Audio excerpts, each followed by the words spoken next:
George medical university के microbiology विभाग के 35वें स्थापना दिवस का आयोजन administrative block king George medical university में किया गया, जिसके मुख्य अतिथि लेफ्टिनेंट जनरल विपिन पुरी रहे। कार्यक्रम में प्रोफेसर अशोक रतन ने बोलते हुए कहा कि एंटीबायोटिक के बेतहाशा प्रयोग में कमी आनी चाहिए।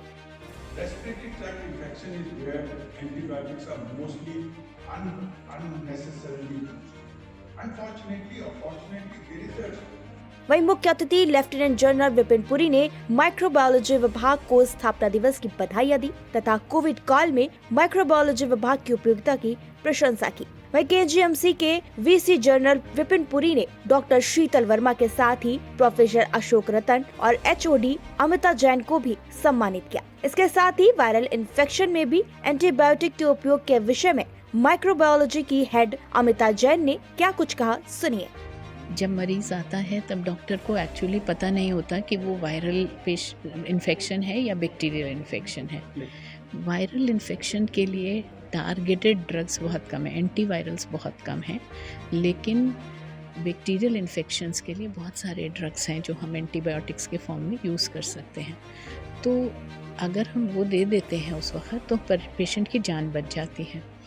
तो इसलिए डॉक्टर के पास कोई चॉइस नहीं होती है, तो वो एंटीबायोटिक देता है, शुरू करता है।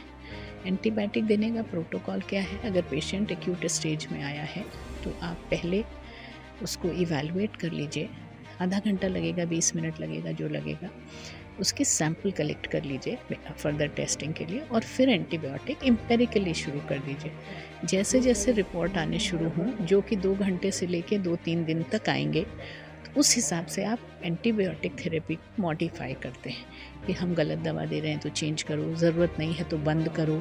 तो इस तरह से हम मॉडिफाई करते हैं। ज़्यादातर डॉक्टर यही करते हैं। प्रॉब्लम तब होती है जब कुछ लोग इसको बिना समझे कि अब रिपोर्ट आ गई कि बैक्टीरियल इन्फेक्शन नहीं है तब भी हम दिए जा रहे हैं, वो गलत है।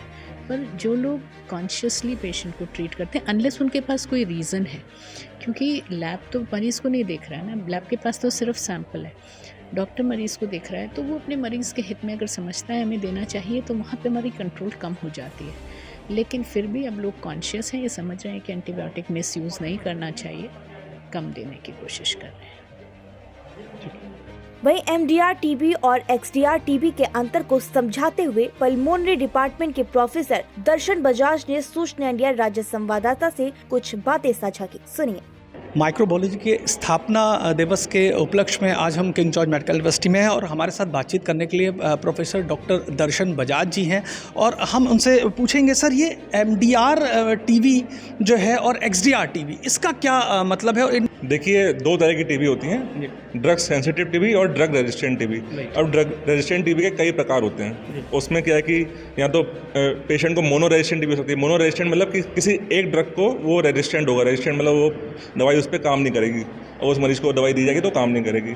और फिर इसके जो है इसमें कि जैसे कि एमडीआर टीबी में क्या होता है कि जो प्रथम चरण की दवाइयाँ होती हैं जो कि सेंसिटिव टीबी में काम करती हैं, रिफेम्पिसिन और आइसोनियाज़िड, वो मरीज़ पे काम नहीं करती, वो बेअसर होती हैं। इसके अलावा इसमें और दवाई में जोड़ सकते हैं, लेकिन मिनिमम इनका होना उसमें ज़रूरी होता है कि रिफेम्पिसिन और आइसोनियाज़िड, ये 2 दवाइयाँ हैं जो एमडीआर टीबी के मरीज़ पे काम नहीं करेंगी। अब एमडीआर टीबी से अगली स्टेज में आप जाएंगे तो आएगा pre XDR TB. Pre XDR TB क्या होता है कि जो एमडीआर तो हो ही गया, रिफेम्पिसिन और आइसोनियाज़िड 2 दवाई मैंने आपको बताई, इसके अलावा फ्लोरोक्विनोलोन होते हैं, तो वो जब वो भी बेअसर हो जाएंगे तो उसको हम बोलते हैं प्री एक्सडीआर टीबी। जो पेशेंट है एक्सडीआर टीबी का, तो उस पर रिफेम्पिसिन, आइसोनियाज़िड काम नहीं करेंगी, प्रोक्विनोलोन काम नहीं करेंगी, इसके अलावा डेलामिनेट या लाइनाजोलिड या दोनों वो भी बेअसर हो जाएंगी, तो उस पेशेंट को हम कहेंगे एक्सडीआर टीबी। तो ऐसे मरीज़ में फिर उस हिसाब से रेजिमेंट इन जो ग्रुपिंग होती है ड्रग्स की, ऐसे डिज़ाइन किया जाता है पेशेंट के हिसाब से, और फिर उसको उस हिसाब से ट्रीट किया जाता है। तो इसका सामान्य जो इसका एमडीआर टीबी का ट्रीटमेंट होता है वो लगभग 18 महीने होता है, और एक्सडीआर टीबी का ट्रीटमेंट जो है वो 20 महीने होता है।